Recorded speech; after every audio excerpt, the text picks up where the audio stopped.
El emprendimiento no es para todos. Muchos le tienen miedo a la venta, pero como dijo Jürgen Klarik, si no le gusta vender, estimado, mejor no se meta a emprender. Ujú. No hay emprendimiento que subsista sin ventas. A mí me gusta una frase mucho que dice Margarita Paso, es que vender es ayudar. Cuando uno lo hace de la forma correcta, uno puede ayudar a muchas personas con lo que hacemos, Hay que ¿verdad? evaluar bien la oportunidad que se nos presenta para ver si vale la pena meterse a todos los líos y las complicaciones del Valle de la Muerte. O sea, no todos los emprendimientos van a ser exitosos.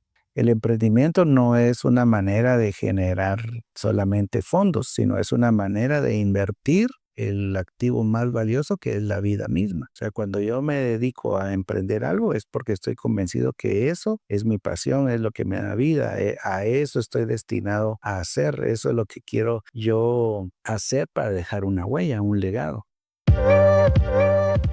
Bienvenido a este podcast de finanzas personales. Mi nombre es Marvin Flores y quiero darte la bienvenida a Finanzas y Negocios, un podcast donde encontrarás historias de personas, emprendedores y empresarios para inspirarte y educarte en el tema de finanzas personales. Acompáñame. Bienvenido a este episodio del podcast Finanzas y Negocios. Hoy tenemos como invitado especial al licenciado Ezra Israel Orozco, un experto en emprendimiento y finanzas. Él es emprendedor y educador financiero con más de 20 años de experiencia en Guatemala y México.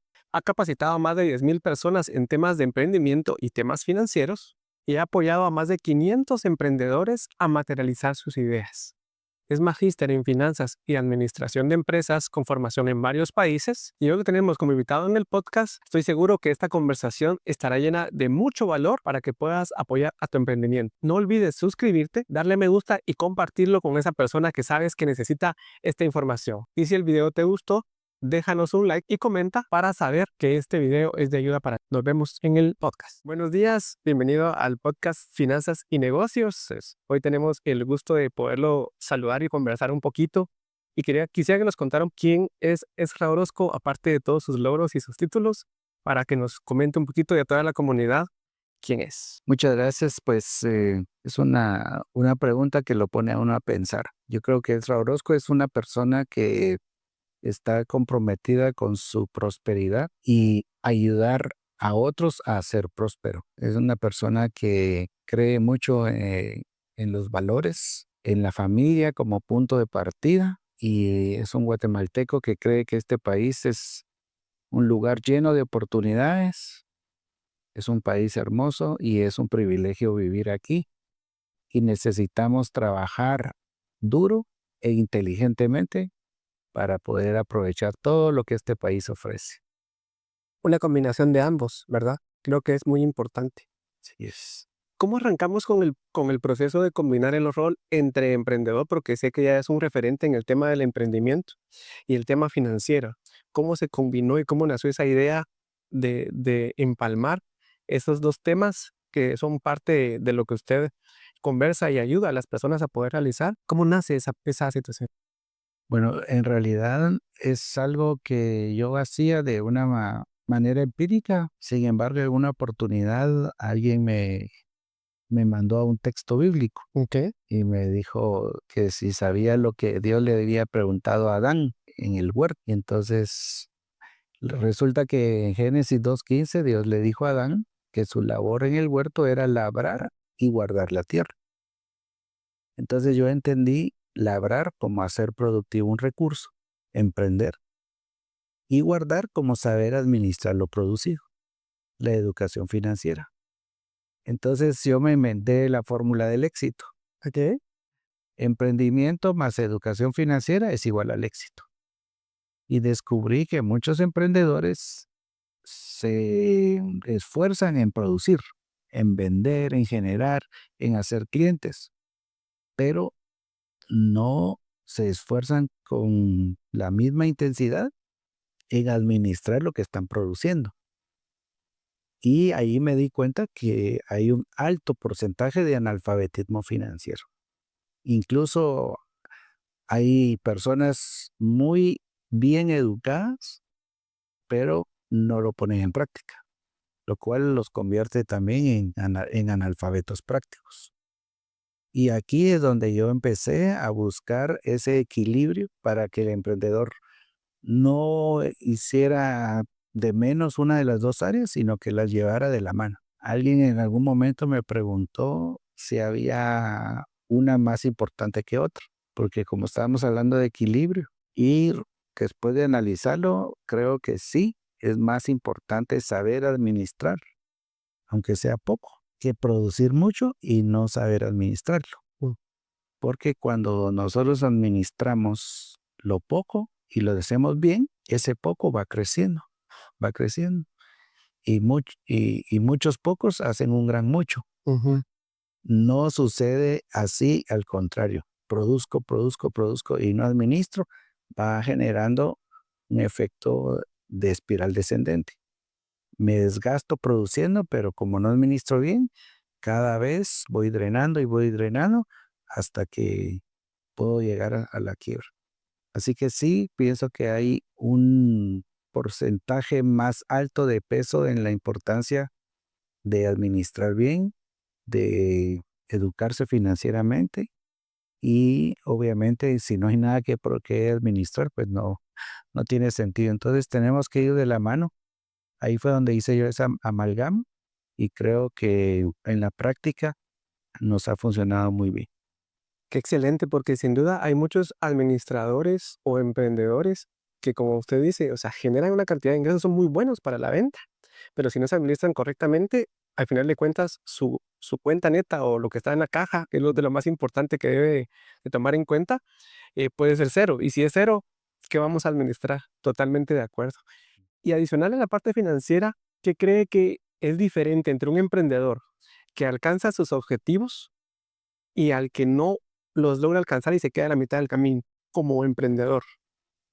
Bueno, como hemos hablado del Valle de la Muerte, que Mm, todo emprendedor cuando da ese primer paso entra al Valle de la Muerte, donde 8 o 9 de cada 10 emprendimientos sucumben. Y ahí hay muchos factores por los cuales el emprendimiento no logra atravesar el Valle de la Muerte.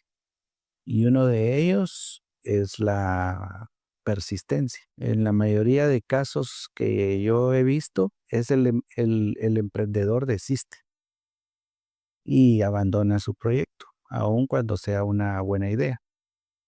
Por otro lado, también hay que entender que no siempre persistir es lo mejor.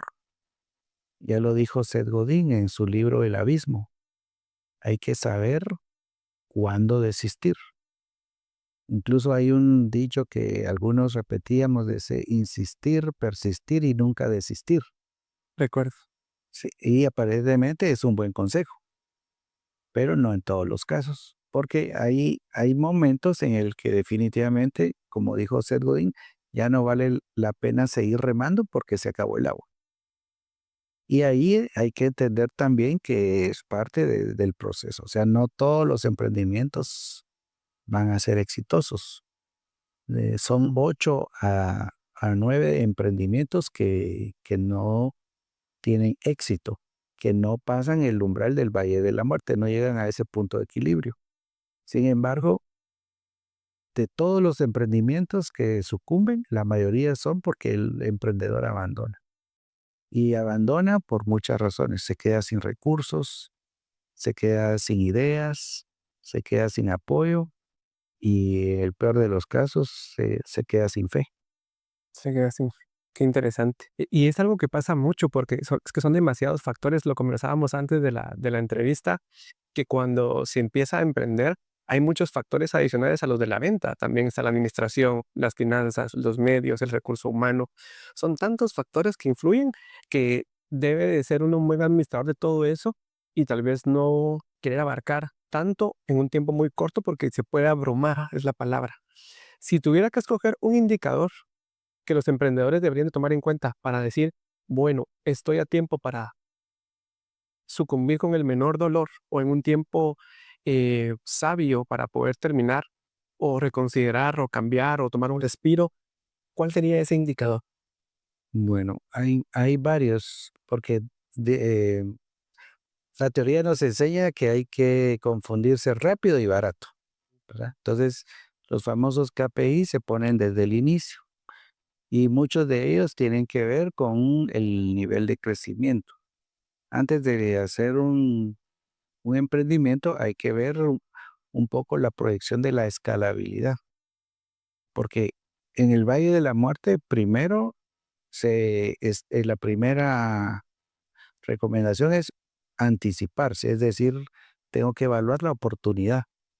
Entonces, muchos emprendedores se tiran sin evaluar la oportunidad.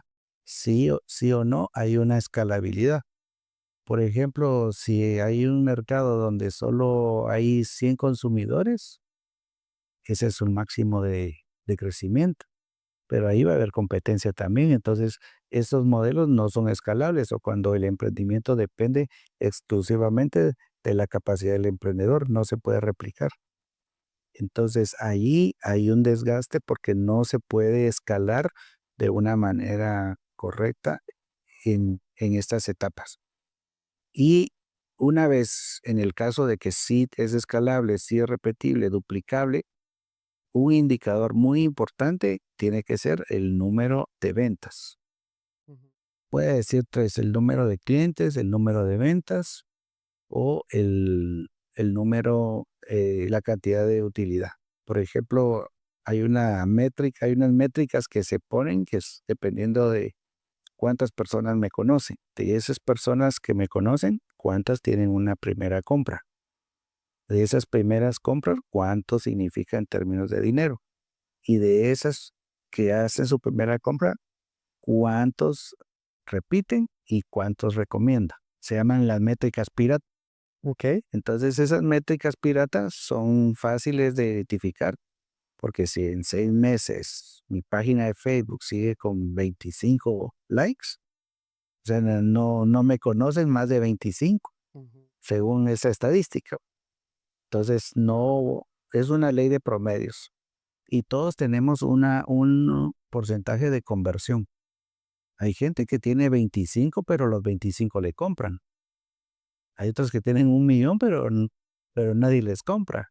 Entonces, esos indicadores tienen que ver con la conversión. ¿Cuántos de los que me conocen tienen una primera compra, una primera experiencia? Luego, ¿cuántos son los que repiten y cuántos son los que recomiendan? Y ahí es donde empieza la multiplicación, porque la mejor recomendación es de boca a boca. Y no, bueno, y aparte que es la más barata. Y también eso debería ser una estrategia para convertir a nuestros clientes en nuestros mejores vendedores. Y hay que premiarlos. O sea, si usted me trae negocio a mí, es justo que yo le recompense financieramente. Qué interesante. Y eso me lleva a una pregunta muy puntual. ¿Es posible, es viable, es recomendable que un emprendedor pueda emprender y también trabajar en relación de dependencia a la vez? ¿Es posible, es viable? No es recomendable, porque es difícil servir a dos señores. Recuerdo una canción de José Luis Perales, donde dice él y ella, ¿verdad? Y estarán los dos en un mismo lugar, ella pensando en él y él pensando en otro. En el emprendimiento nosotros tenemos que entender que debe partir de nuestra pasión. Entonces, o me apasiona el emprendimiento o me apasiona el trabajo, pero difícilmente me van a apasionar las dos en la misma intensidad. Va a ser una mejor que otra. Entonces, ¿a qué le voy a poner más atención? O descuido el emprendimiento o descuido el trabajo o descuido la familia o me vuelvo loco porque es una cantidad, y usted ya lo dijo, es una cantidad de variables las que hay que manejar. Y en el emprendimiento las etapas tempranas son las más difíciles. Entonces es como una persona eh, que acaba de tener un bebé, o una familia que acaba de tener un bebé, pues quieren darle la mayor cantidad de cuidados. Hasta hay una frase que dice, "Y hasta que esté logradito". Lo mismo prácticamente es en el emprendimiento. El emprendimiento se podrá medio dejar cuando ya esté logradito, pero en la etapa temprana es cuando más energía, más recursos, más atención, porque es la etapa en la que estamos haciendo un proceso de encaje. Yo te saco una idea al mercado, pero esa idea tiene que encajar con la problemática del cliente. Y si no encajan, que nunca encaja a la primera, entonces yo tengo que ir validando como el proceso Lean. Tengo que ir aprendiendo, validando, retroalimentando, mejorando y damos vuelta. Y ahí es donde está la máxima capacidad del emprendedor. Pero si yo tengo un cliente a las 8 de la mañana, pero a esa hora tengo que estar en el trabajo, ¿qué hago? Mm, ¿No voy o cancelo al cliente? Yo no puedo decirle al cliente, mire, yo lo atiendo después de que salga. O sea que en algún punto yo voy a tener que tomar alguna decisión. De que sí hay personas que lo han hecho, sí, con un nivel de esfuerzo em, muy alto. Sin embargo, personalmente, en la mayoría de los casos que he visto, no lo recomiendo. Yo lo que recomiendo es que si alguien quiere emprender, prepare una estrategia de salida. Por ejemplo, está trabajando en un lugar y quiere emprender. Entonces yo le digo, ¿cuándo va a emprender? Entonces necesita al menos un capital que le permita estar durante 6 meses sin ningún problema financiero. No solo no los de su presupuesto personal, del presupuesto de la empresa. ¿Qué tal si la empresa no produce ningún cliente en 6 meses? Tengo que tener capital para mantener los gastos. Y aparte, si yo vivo de esto, entonces tengo que tener aparte un fondo para mantener mi presupuesto personal durante esos 6 meses también. Y eso se construye, eso hay que planificarlo. ¿Y cuánto necesita para emprender? 100,000. ¿Los tiene ahorita? No. ¿En cuánto tiempo los consigue? En 10 meses. Entonces en 10 meses se emprende. Porque ahí es donde uno está preparando el campo para dedicarse a lo que realmente cree que va a ser su propósito. El emprendimiento no es una manera de generar solamente fondos, sino es una manera de invertir el activo más valioso que es la vida misma. O sea, cuando yo me dedico a emprender algo es porque estoy convencido que eso es mi pasión, es lo que me da vida, a eso estoy destinado a hacer, eso es lo que quiero yo hacer para dejar una huella, un legado.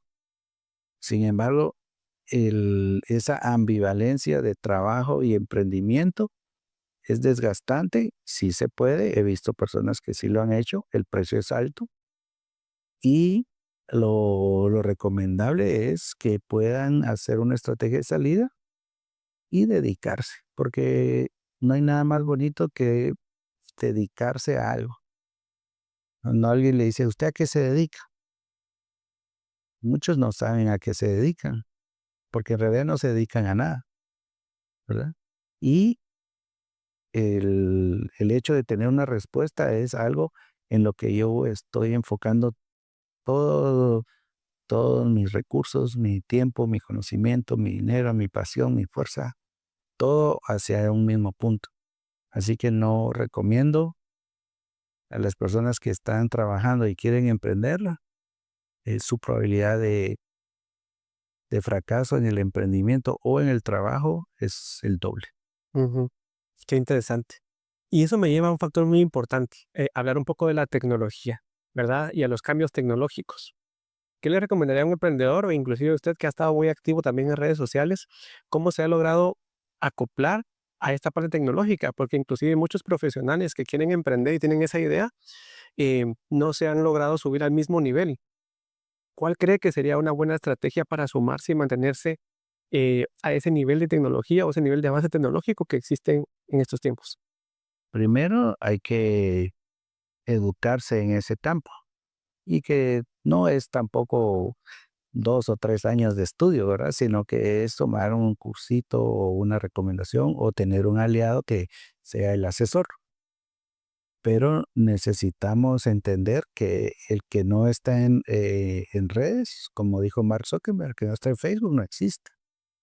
Hasta cuando uno va a sacar una visa para Estados Unidos, le piden ahí que escriba cuáles son las direcciones de sus redes sociales, porque ahí es donde miran ellos el perfil de la persona.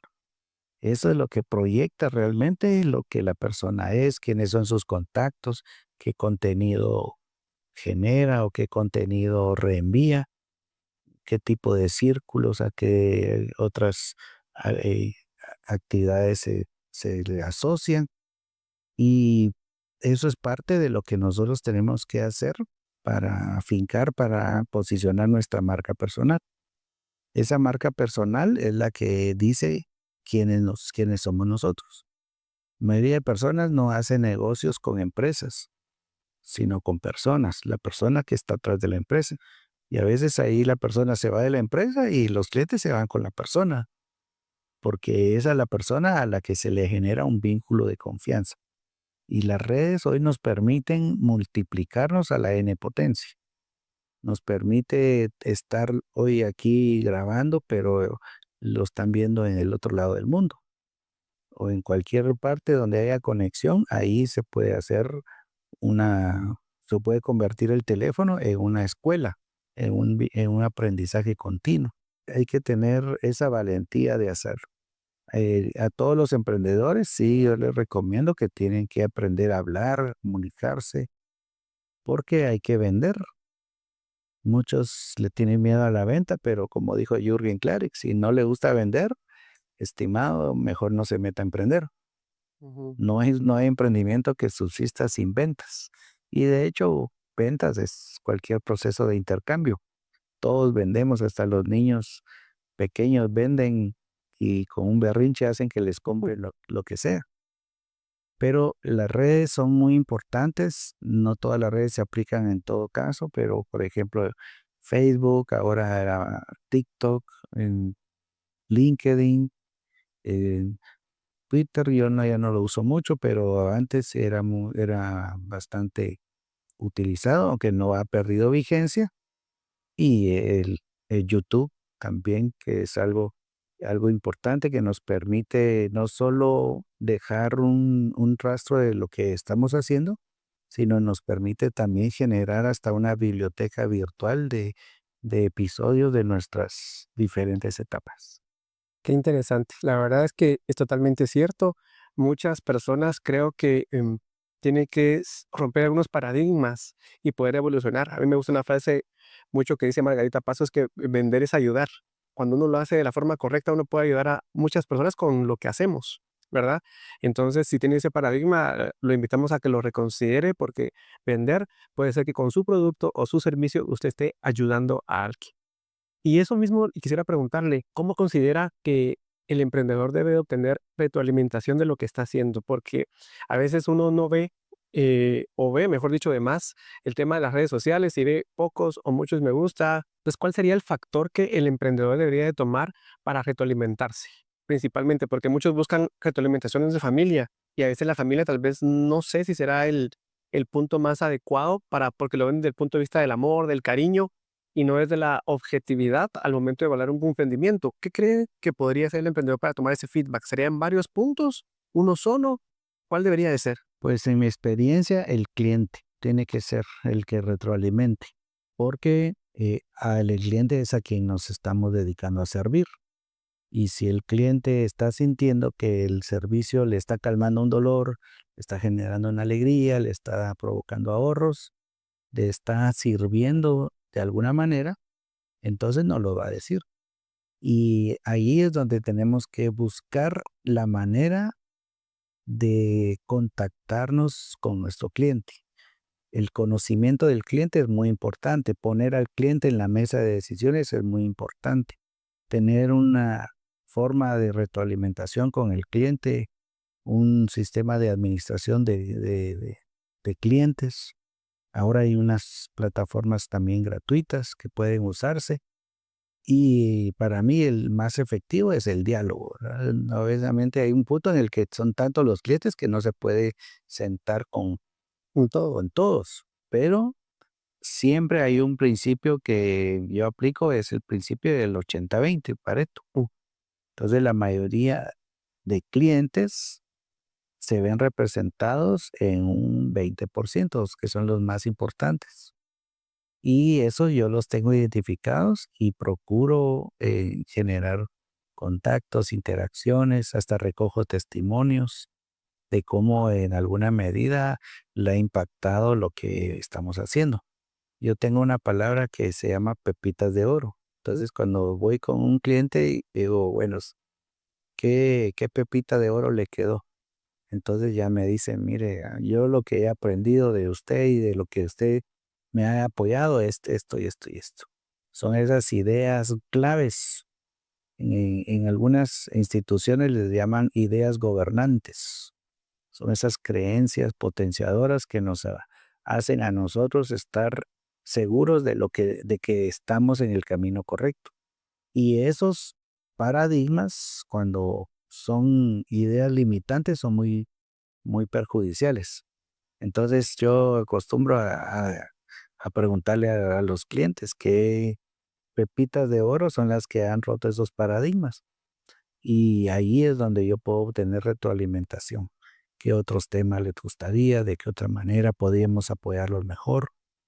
Y es el cliente el que tiene la objetividad más certera para podernos decir qué mejorar o en qué ampliarnos o cualquier otro tipo de comentario. Ese indicador está muy interesante porque entre tantos que se van a dar cuenta, muchas veces el más fácil de identificar a veces es la parte económica. Pero si el cliente, a final de cuentas, es el que nos va a generar la venta, pues hay que escucharlo para satisfacer esa necesidad. Muchas gracias. Sí, solo quería agregar que hay que conocerlo lo más posible. Yo tengo varios seguidores en redes y puedo decir que personalmente conozco al 80% de todos los que me siguen. Mm, qué interesante. Incluso a veces me saludan en la calle y yo no lo reconozco a la primera, pero, usted llegó a dar una conferencia, usted hizo ese. O personas que me dan sus testimonios. Recuerdo el testimonio de un amigo que me dijo, mire, usted me caía mal. ¿Por qué? Le dije, porque una conferencia me hizo pasar vergüenzas. Así le dije, cuénteme. Usted dijo, a ver, ¿quién tiene un sueño? ¿Quién tiene algo que se ha propuesto? Y yo levanté la mano y usted me arrinconó para que le pusiera fecha y dijo que esa era la forma de convertir un sueño en una meta, era poniéndole fecha. Pero mire, yo 2 años después, ya usted me cae bien, dice, porque sí cumplí con esa fecha y logré construir el edificio que usted me retó a construir. Y gracias a usted por haberme empujado. Y ese testimonio yo lo atesoro, lo cuento. Incluso él me invitó a la inauguración a cortar la cinta simbólica. Bueno, cosas así son las que después uno atesora porque estamos impactando vidas. Una oportunidad a una señora que me pidió una recomendación para inversión, pues le hice la evaluación técnica y al final mi opinión fue que no convenía. Y resultó que la inversión a la que la estaban invitando era una estafa. Entonces ella, bueno, ni ella, la hija, cuando un día me los encontré, se puso a llorar de que gracias al consejo que yo les había dado, no habían perdido su casa, porque eso habían puesto como hipoteca. Wow. Entonces son cosas que uno tiene que ir anotando, tiene que ir documentando, porque esa retroalimentación de los clientes es la que hace que uno sepa que está en el camino correcto. Y hablando de toda esa importancia de los pensamientos, yo creo que cuando alguien emprende, incluyendo en este mes donde se va a publicar de junio este podcast, hay muchos padres emprendedores. ¿Qué consejo o cómo cree que se puede administrar la incertidumbre de un emprendedor como un padre de familia que tiene responsabilidades? Porque a veces que el camino no se ve claro. Entonces hay que tomar decisiones y a veces no se ve eh, el camino tan transparente y esa incertidumbre a veces se desborda. ¿Cómo cree que se pueda manejar esa parte? Hay un principio que se llama la previsión. Hay emprendimientos que no despuntan muy rápido. Cuando yo puse una oficina de consultoría, me tardé 8 meses para mi primer cliente. Hay quienes son menos, más, pero el promedio del ciclo económico son 6 meses. Así casi imposible que en 6 meses no consiga un cliente, si el emprendimiento está bien definido. Por eso decía que la etapa inicial es muy importante. Hay que evaluar bien la oportunidad que se nos presenta para ver si vale la pena meterse a todos los líos y las complicaciones del Valle de la Muerte. Y entonces, una vez que nosotros estamos convencidos de que ese es el emprendimiento, tenemos que dedicarnos a él. ¿Cómo hacer para que uno pueda tener sus responsabilidades familiares cubiertas? Antes de iniciar el proceso de emprendimiento, yo recomiendo tener por lo menos un fondo de 6 veces su presupuesto familiar en una cuenta. De esa manera, usted en 6 meses es casi imposible que no vaya a generar, ¿verdad? Es difícil. Algunos, como yo les conté, de 8 meses, pero el promedio son 6. Los ciclos económicos son 6, máximo 2 años para establecer un negocio. Para salir del Valle de la Muerte, el máximo son 2 años. El mínimo podría decir yo que son 6. Entonces, esos 6 meses multiplicados por su presupuesto familiar, los tiene que tener para la estabilidad financiera de su familia. Qué importante porque las personas que han emprendido sin un presupuesto familiar y sin ese fondo de emergencia, seguramente son más propensos o susceptibles a tomar oportunidades que tal vez no convienen tanto y que pueden, si se lleva a cabo, pues sufrir en el proceso. Si tienen un monto establecido y si es 6 meses o más, es un excelente consejo porque van a tener un poquito más de tranquilidad, van a poder trabajar mejor ante la incertidumbre. Totalmente de acuerdo. Sí, ahí también hay que entender que hay emprendimientos por oportunidad y por necesidad. Esto funciona para emprendimientos por oportunidad, Sí. porque mucha gente me quedé sin trabajo y tengo que emprender algo. Así no es el emprendimiento productivo que estamos nosotros promoviendo, porque cuando es el emprendimiento por necesidad, lo que le urge es recolectar dinero, lo que le urge es pagar una deuda, lo que le urge es mantener el presupuesto familiar. Entonces, en esos casos no funcionan esas técnicas porque la emergencia hace que cometan eh, errores, se meten a la ¿qué se está vendiendo? Pues en eso me meto a vender, aunque no me guste, ¿verdad? Y hay gente que termina peor después de hacer un intento porque no está haciendo algo que realmente le gusta o algo que realmente conoce. Y lo peor que pueden hacer es tomar un préstamo para emprender, porque con esos niveles de probabilidad de fracaso, el emprendimiento, si no despunta, se queda con deuda, pierde sus otros niveles de ingresos y ahora tiene 2 cargas, la familia y la deuda. Entonces, esto es un procedimiento para los que quieren emprender por oportunidad. Miran algo que está ahí, una necesidad de mercado, está en congruencia con lo que a mí me gusta, lo puedo hacer, como dijo Raxi Sodia, me gusta, lo puedo hacer, tengo habilidades y el mercado lo necesita. Ahí está el propósito. Y para eso necesito prepararme. También 8 de cada 10 emprendimientos se hacen por necesidad, por eso es el alto nivel de fracaso, porque les surge, lo quieren ver en qué se meten para conseguir fondos. Y para mí el emprendimiento nunca es una manera de generar fondos en primer lugar, siempre es una forma de servir. Para mí el emprendimiento, ¿dónde puedo servir? Donde yo soy feliz sirviendo, donde soy bueno sirviendo y donde hay una necesidad. Y entonces entendemos que la recompensa financiera es una consecuencia natural de resolver un problema de las personas. Y ahí es donde empiezan a ver unos efectos positivos. Por eso yo siempre recomiendo evaluar el emprendimiento y la motivación Mm.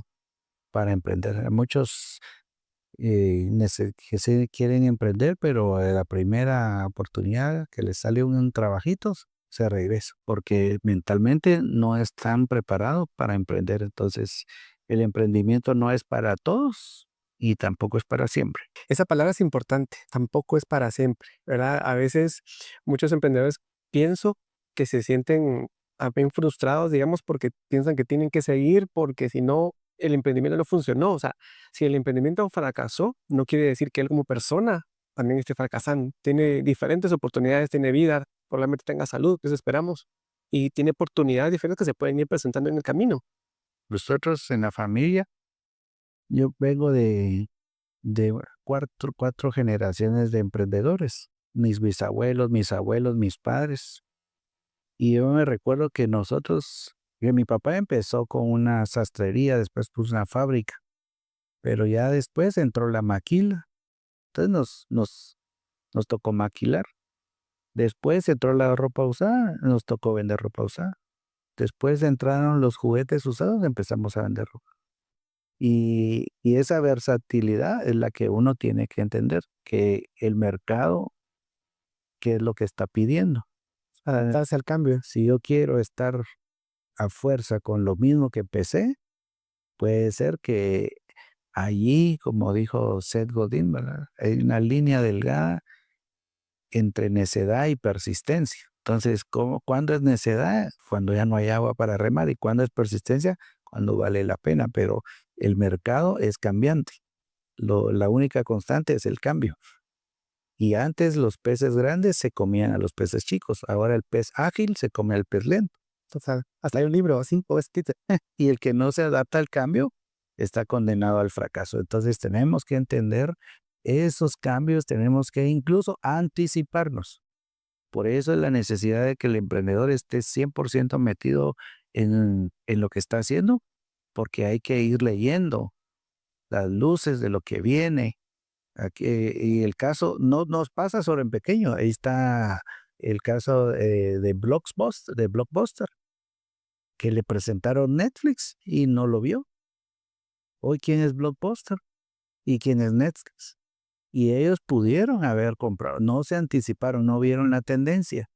Y eso es lo que el emprendedor tiene que ver, no solo, y esto es muy importante para todos, no solo la necesidad presente, sino también las necesidades futuras. Ujú. Qué interesante. La verdad es que son varias pepitas de oro en un solo mensaje, así que les pido que por favor tomen nota y se vuelve sumamente crucial que vayamos apuntando y por sobre todo implementando. Pensar en esas decisiones que tenemos que tomar y por supuesto a futuro. Gracias. Y hablando un poquito de la familia, yo creo que es interesante cómo el emprendedor, el corazón de poder ir generando un emprendimiento es para tener bienestar y por sobre todo eso incluye a la familia. Pero al final de cuentas nos metemos tanto al emprendimiento y a ese momento turbulento que pudiera existir en algún emprendimiento o negocio y se descuida esa parte de la familia. ¿Cómo cree que pudiera equilibrarse y combinarse para tener, digamos, una unidad dentro de la familia y un emprendimiento o un emprendedor que puede ser que también padre de familia? Bueno, voy a decir algo fuerte, pero es parte de mis convicciones. Si el emprendimiento se interpone entre tú y tu familia, deja el emprendimiento. Eso lo tengo claro. Yo he tenido oportunidades de negocio donde justamente requieren que descuide la familia. No lo tomo, porque en mi caso la familia es muy importante, partiendo de mi esposa y mis hijos. Entonces, si un emprendimiento va a provocar fisuras, división, enrarecimiento de relación, no es un emprendimiento que me atraiga. Ahora, muchos emprendedores dicen, sí, pero ¿cómo hacemos entonces? Porque el emprendimiento requiere nuestro tiempo. Lo que yo he hecho es involucrar a mi familia en el emprendimiento. Y no es tan difícil. Ustedes pueden ir a un restaurante chino. Yo voy a un restaurante ahí donde el papá está en la caja, la mamá está dando la bienvenida, los hijos son meseros y toda la familia está ahí dando el servicio, todos muy sonrientes. Y seguramente, y esto es muy importante también, y seguramente también son parte o partícipes de las ganancias, Ujú. porque en algunos lados ponen a trabajar a todos, pero no comparten las ganancias. Mm, esa es una clave muy importante. Se nos olvida porque queremos enseñar el valor del trabajo, ¿Sí? pero no de recibir el dinero. Sí, entonces, si yo tengo a mi hijo trabajando, él está generando una parte importante en el trabajo y todo obrero es digno de su salario. Entonces, mira, hijo, aquí está, tú trabajaste un día, aquí está. Después también está la parte de enseñarle a usar su dinero, pero es complementaria. Entonces tenemos que buscar la manera de involucrar a nuestra familia, pero no solo en el trabajo, sino también en las mieles de los resultados del trabajo. Hoy nos fue bien y todo, aquí está, todo. Bueno, ¿qué hacemos? Oiga, nos quedó tanto, ¿verdad? Vamos a hacer esto, vamos a hacer el otro, vamos a disfrutar como familia. Nosotros estábamos en un negocio en el que de premio nos regalaron un viaje por las Bahamas a toda la familia, porque es un negocio que comprendía el concepto de familia. No es que, usted cumplió la meta de ventas, entonces se va para las Bahamas. No, usted cumplió la meta de ventas, entonces se va con su familia para las Bahamas. Entonces son empresas que entienden el valor de la familia. Y yo lo que recomiendo es que hagan partícipes a, a los miembros de su familia, no solo del trabajo, sino también de los resultados del trabajo, porque un problema después es la sucesión. Hay gente que piensa que no quiere involucrar a sus hijos en el trabajo porque en algún punto piensan que no quieren que ellos sean lo que ellos son, Mm, ¿verdad? Y tuvimos el caso de unos agricultores que mandaron a sus hijos a prepararse, pero con la idea de que mentalmente fueran alguien en la vida, como que ellos no eran alguien en la vida. Entonces ya los hijos no continuaron con el negocio, porque así fueron ellos enseñados. Entonces no hay sucesión. Y no quiere decir que porque es estudiado no vaya a continuar el negocio. Al contrario, pienso que debería continuar con mejores técnicas, hacerlo crecer más todavía. Pero sucede que cuando no involucramos a la familia, entonces se hace una división. En vez de que todos tengan una visión, todos apuntan hacia un lado, entonces cada quien apunta a sus diferentes objetivos y entonces empiezan las fisuras, ¿verdad? Y muchas veces hay gente que llega al final de un camino y se da cuenta que su escalera del éxito estaba apoyada en una pared equivocada. Y la familia es fundamental, es nuestra base, la base de la sociedad y es la primera fuente de inspiración, de motivación. Son los que de verdad van a estar con nosotros en todo momento. Y al final, yo pienso que es para la familia, para quienes nosotros trabajamos. Yo tengo 2 hijos muy buenos, una esposa que me apoya y mi intención es que ellos continúen el legado.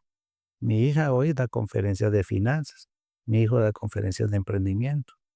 Y mi esposa, que ella es comodín, ¿verdad? Ella nos apoya a todos en todo, ¿verdad? Ya la semana pasada tuve el gusto también de que ella participó conmigo en una conferencia. Entonces, somos una familia, incluso todos somos de las ciencias económicas. Hasta en eso tuvimos em, hemos, esa característica. Entonces, nos apoyamos en todo lo que hacemos y son temas de conversación, son temas de cómo mejorar y qué hiciste bien, qué no hiciste bien y cómo hacer para, para crecer. Y cuando crecemos, pues entonces lo celebramos todos juntos. Así que involucre a su familia y, nuestros hijos, 4 o 5 años, ahí iban a vender bajo el sol. Mi hija gritaba por un micrófono, la poníamos a gritar ropa americana buena, bonita y barata, quetzala, quetzala. Y la niñita de 6 años ni hablaba bien, pero ya estaba ella hablando. Y entonces la miraba y todo les daba gracia y se acercaba. Hasta de gancho nos servía ahí para. qué interesante. ¿Mm? Ese es mi mejor consejo. Involucre a su familia. Y al final de cuentas que ellos tomen la decisión, porque yo creo que el mejor ejemplo una vez es en el emprendimiento, no quisiera usar la palabra que se sufre, pero pues no todo es tan fácil que digamos. Y a veces uno no quisiera que los hijos pasaran las mismas situaciones, pero es parte natural de adaptarse al cambio y de crear proyectos que el de la vida real. O sea, proyectos que no van a ser una línea recta, sino que hay que irse adaptando al cambio. Y toman esa decisión como el ejemplo que usted ha dado anteriormente. Entonces, poder compartir de lo que uno tiene, lo bueno, lo malo, el trabajo, también el beneficio económico, ¿verdad? Y que al final de cuentas ellos tomen la decisión, creo que es algo muy bueno para que los emprendedores y las futuras generaciones, digamos, sepan cómo funciona, porque en Guatemala usted ha visto muchos emprendimientos, se ha visto de todo. A nivel de los hijos, ya nos lo dijo, creo que es muy claro hacerlos partícipes de todo ese trabajo para que ellos se involucren, pero en lo que usted ha visto solamente en Guatemala, cómo se comportan esas generaciones y la transición de los emprendimientos o empresas que ya rompieron esa barrera de emprendimiento, ¿verdad? Sí, la mayoría no hay un apoyo de los hijos. En los que he visto, en realidad se muere el emprendimiento con el emprendedor, ¿verdad? Porque los hijos, por alguna razón, no me puedo atribuir el conocimiento de por qué pasa, pero sí yo creo que en parte es porque se les excluye también por eso de que no quieren que pasen estas penas o Es importante. y nosotros lo que tenemos que buscar es cómo poder generar esas experiencias para que ellos vean que el modelo de cómo nosotros estamos enfrentando esto juntos. Para mí, el apoyo de mi familia es muy importante porque uno, pues, a veces tiene también otro tipo de situaciones de salud, por ejemplo. Entonces, ¿quién toma la estafeta cuando uno está eh, indispuesto? Pues alguien de la familia. O pasa que muchas personas, por darles la libertad de hacer lo que quieran, entonces no los orientan, ¿verdad? Yo no sé cómo piensan algunos, pero dice, hay niños que lo que necesitan es orientación. No les puedo dar a escoger, ¿te quieres tomar la medicina o no te la quieres? Ujú. La tienen que tomar porque ellos no están en posición de tomar ese tipo de decisiones. Que después ellos ya puedan decir, bueno, que no, a mí me gusta esta otra área. Está bien, también es válido, siempre y cuando pues nosotros tengamos la certeza de que ellos están tomando su decisión en pleno juicio. Pero nuestra tarea es is- incentivarlos a que amen lo que nosotros amamos, que posiblemente no vaya a ser lo mismo, es posible, y que ellos tomen su decisión que debe ser respetada y apoyada. Totalmente de acuerdo. Qué interesante. Y hablando de emprendimientos, con lo que nos platica, seguramente ha estado también en muchos emprendimientos propios. Y algo que tiene que saber es que el emprendimiento no todos son éxitos, como ya bien dijimos, la estadística. ¿Nos pudiera compartir algún emprendimiento que hubo algún fracaso y cuál fue el aprendizaje que se tomó de eso? O a nivel de los emprendedores, que inclusive pudiera ser que tal vez no emprendieron y ese fue el mayor fracaso porque ni siquiera lo intentó, me supongo, que nos pudiera compartir como una lección a tomar en cuenta. Sí, algo importante es que nunca hay que dar nada por sentado, ¿verdad? Yo aprendí una palabra que cuando trabajaba con unos empresarios suecos, ellos me enseñaron una palabra, asegurar. Aunque no se puede asegurar al 100%, pero hay que buscar asegurar. Entonces, yo hice un negocio con una persona con la que ya habíamos hecho otros negocios y aquí hay algo que voy a decir que puede ser que algunas personas lo tomen como contradictorio. No es que no hay que confiar, siempre hay que confiar, pero siempre hay que asegurar. Hicimos una compra con un socio y no revisamos realmente el embalaje, el envío que nos estaban haciendo. Confiamos en que estaba de acuerdo a lo que habíamos hablado. Y resultó que fue una gran pérdida. Perdimos casi $50,000 porque prácticamente nos estafaron. Entonces, si nosotros hubiéramos tenido el cuidado de seguir el protocolo, de revisar, asegurar que esto era lo que pedimos, ir y ver y revisar. Pero a veces uno, por confiado o por dejado, sí, sí, ahí va. Entonces hay resultados como estos. Esa lección que me dejó a mí es que no es que yo desconfíe, pero siempre reviso. Todo reviso. Y todo lo que hablamos por escrito. y reviso lo que hemos escrito y eso lo reviso. Dijimos tantos paquetes de 100 libras, ¿dónde están? Está bien. ¿Y esto quedamos para cuándo? O sea, y el precio, todo. Ese procedimiento de cuidar los detalles de las negociaciones y de asegurar que estén de acuerdo a lo que habíamos pactado. Siempre acostumbro a hacer negocios verbales y después respaldar por escrito. Entonces, quedamos en un acuerdo, bueno, David, entonces después mando por escrito lo que acordamos para que quede el respaldo. Eso es algo que quisiera compartir porque a veces nos pasamos de confiado. Si las empresas grandes lo hacen y tienen inclusive gente que se dedica exclusivamente a verificar los contratos de previo con los contratos y durante y posterior, nosotros como emprendedores también. Mm, Tendría que ser algo importantísimo. Muchas gracias. Y ya para ir cerrando, ¿qué mensaje final le daría a esos emprendedores y padres de familia que están en el proceso del emprendimiento para poder potenciarlo, arrancarlo o inclusive pues tomar diferentes decisiones en el proceso que están llevando? Primero tienen que tratar de establecer, de tomar la decisión de tener éxito en el emprendimiento. El éxito es una decisión, no importa las circunstancias. Yo decido tener éxito. Entonces, ¿este es el emprendimiento o el emprendimiento es la forma en la que yo voy a tener éxito?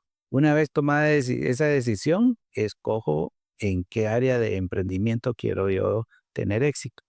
No necesariamente va a ser esa, pero si no es esta, va a ser otra, pero va a ser una oportunidad de emprendimiento. Yo voy a tener éxito en el emprendimiento independientemente en qué emprenda. Eso es muy importante. Tomar la acción es un paso de fe que hay que dar. Hasta la caminata más larga siempre empieza con el primer paso. El edificio más alto siempre empieza con la primera piedra. Y el emprendimiento, cualquiera que se vaya a hacer su resultado, empieza con la decisión de emprender. Y ese emprendimiento lo tenemos que llevar a nivel de empresa. Yo siempre les digo a los emprendedores que no se deben quedar en nivel de emprendimiento, porque el emprendedor es el que construye un sistema y el empresario es el que pone el sistema a trabajar para sí. Entonces, tenemos que llevar la visión de empresario. Empiezo como emprendedor, hago todo el proceso, analizo, valido, hago los cambios, encuentro el sistema, lo potencializo y entonces pongo ese sistema a trabajar para mí. Allí es donde ya me gradúo de emprendedor a empresario. Eso es lo que yo he visto. Y hacerlo basado en lo que sea su pasión, lo que le guste hacer, aprenda a monetizarlo, a convertir su pasión en su mayor fuente de ingreso. Eso le ayudaría mucho a que los emprendedores, como dijo Ken Honda, puedan tener dinero feliz, porque el dinero feliz abunda. ¿Y qué es el dinero feliz? En lo que viene de personas felices que hacen lo que las hace felices. Así que a ser felices y a poder ayudar a otros a ser feliz también. Excelente consejo para todos. Espero que hayan tomado todas esas pepitas de oro. Ezra Orozco hoy con nosotros. Así que los esperamos en el siguiente episodio. No olviden suscribirse y darle me gusta y compartirlo con esa persona que saben que esta información será de mucha utilidad. Nos vemos pronto.